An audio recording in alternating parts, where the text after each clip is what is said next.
हम सभी लोग सुनना चाहेंगे माननीय श्री माधवन नायर जी को।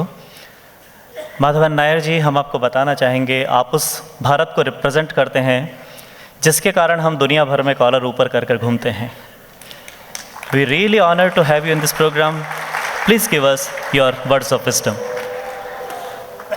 Or other karmacharis on the dais, the ambassadors of Hindutva all over the world, my dear friends, it's indeed my proud privilege to be invited to this Vishwa Sangh Shibir.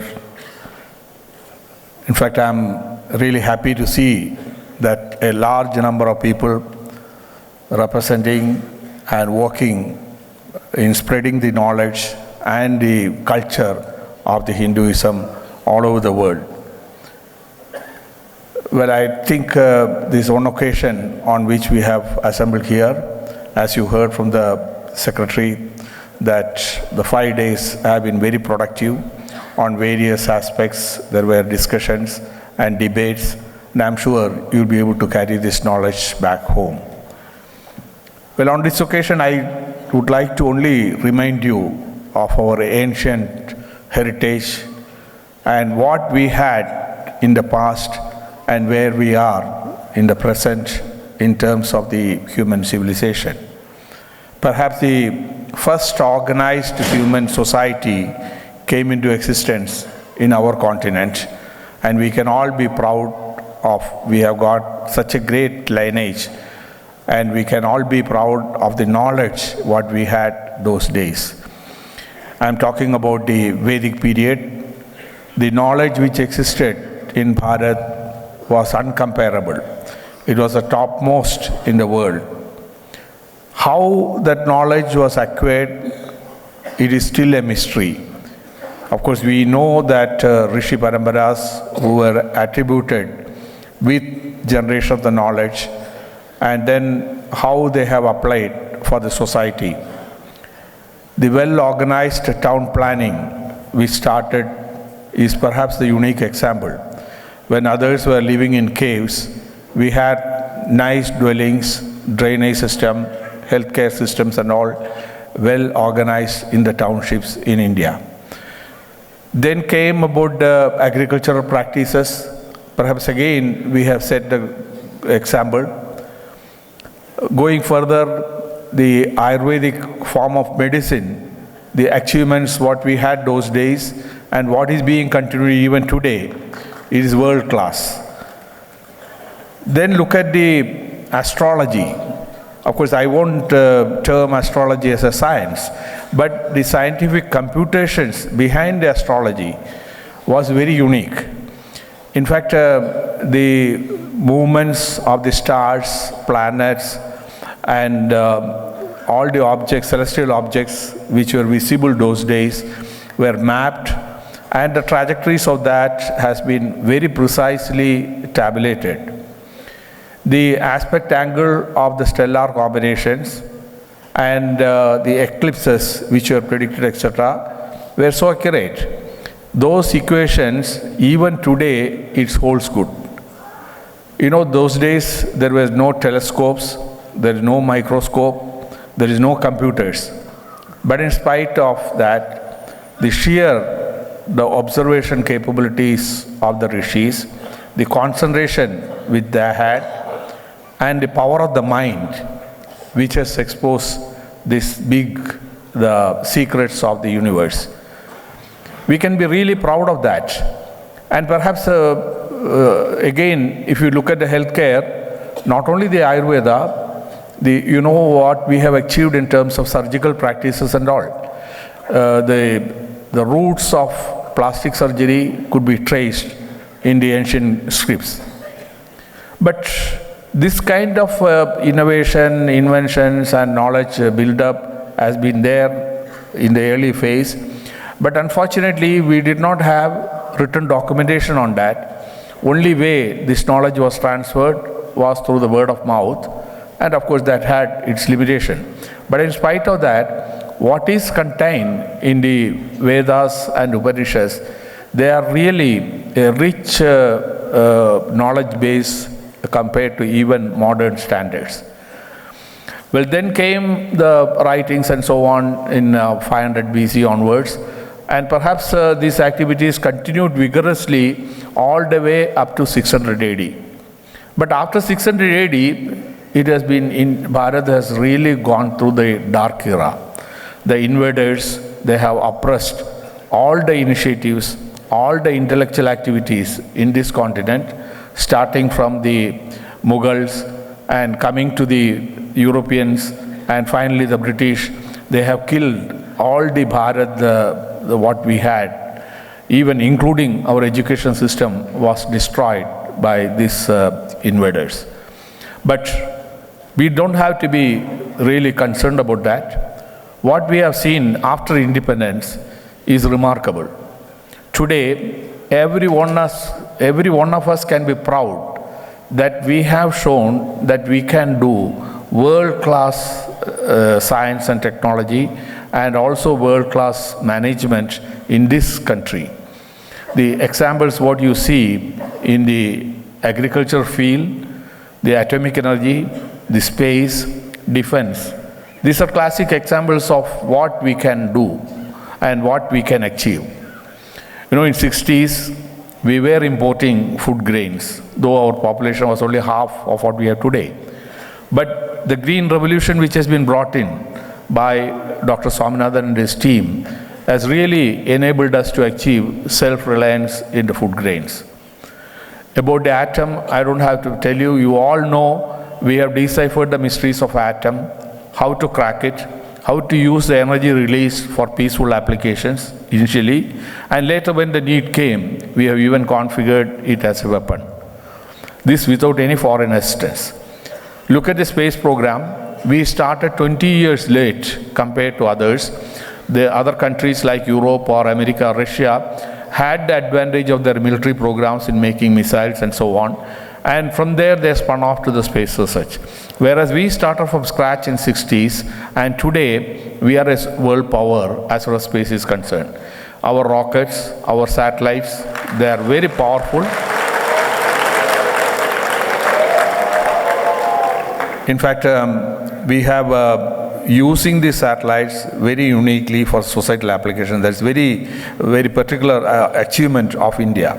But while doing the societal applications, we have not forgotten the quest for knowledge. We went to moon. We deposited our flag on the moon.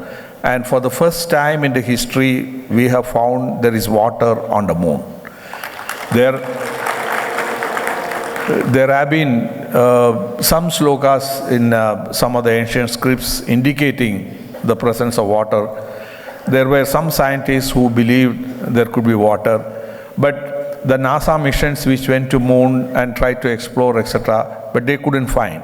I will not blame them because they landed almost at the equatorial region. In the equatorial region, because of the intense heat and the vacuum, all the water particles, they evaporate.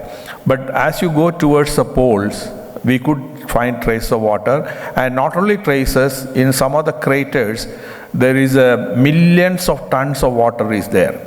This has been spotted by our Chandrayaan, and that has been something which we Indians can be proud of. Later, we wanted to go to Mars. Yes, the first attempt itself, we have succeeded in reaching Mars and putting our spacecraft above it. Then look at the missile program. In fact, we made a very small beginning in the 80s. Well, India can be proud that we had a missile in the old days.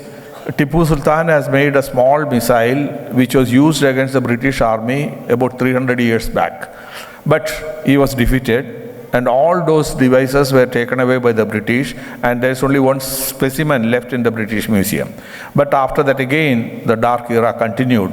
And Dr. Abdul Kalam's initiative, in 80s, we launched our missile program.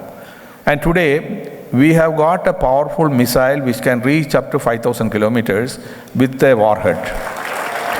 This is I will not say that it is something which is for aggression, but this is to show our strength, that we have strength, we have weapon, we have atomic weapon, we have a delivery system.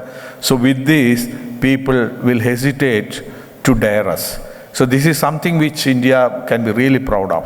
So these examples I gave you simply to show that wherever India has focused and put their efforts, we have achieved.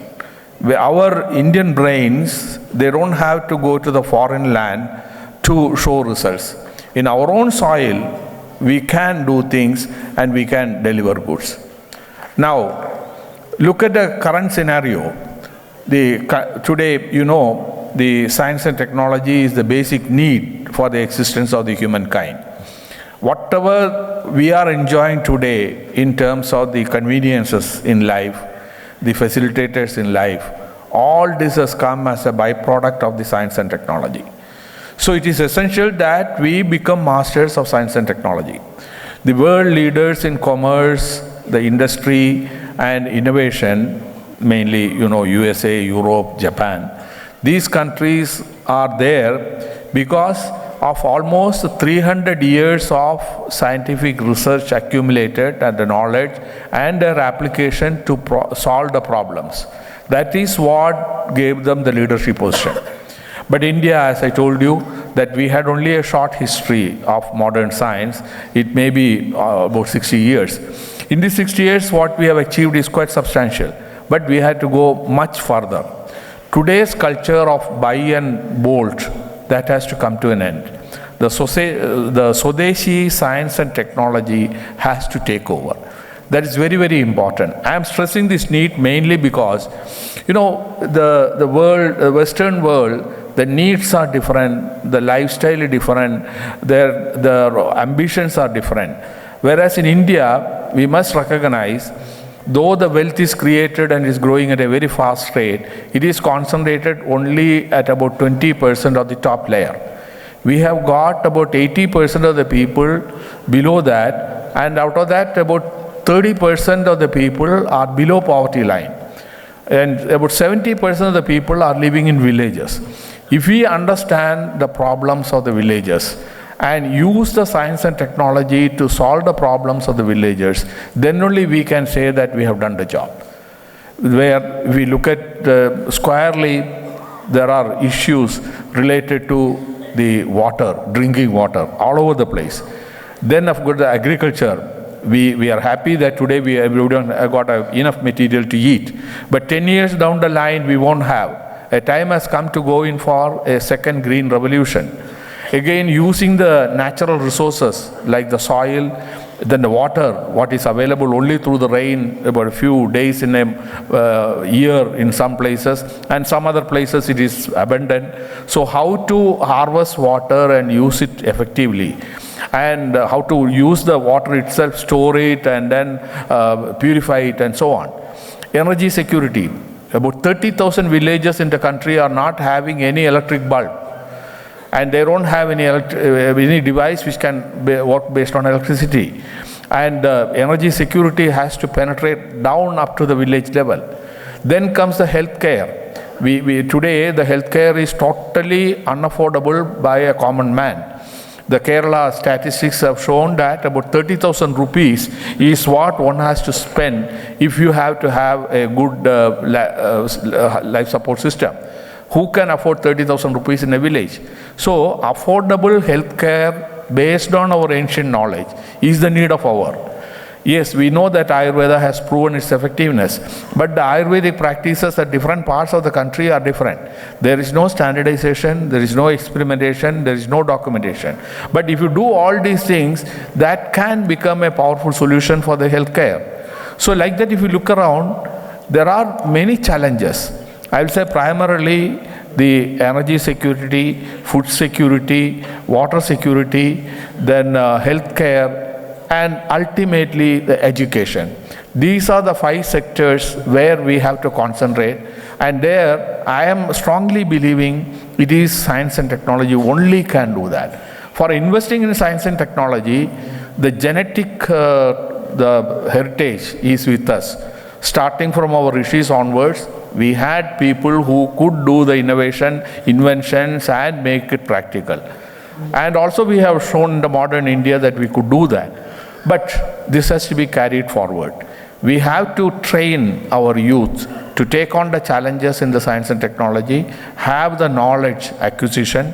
Of course, today the knowledge acquisition has become very easy. You press the button, every knowledge is available on the screen.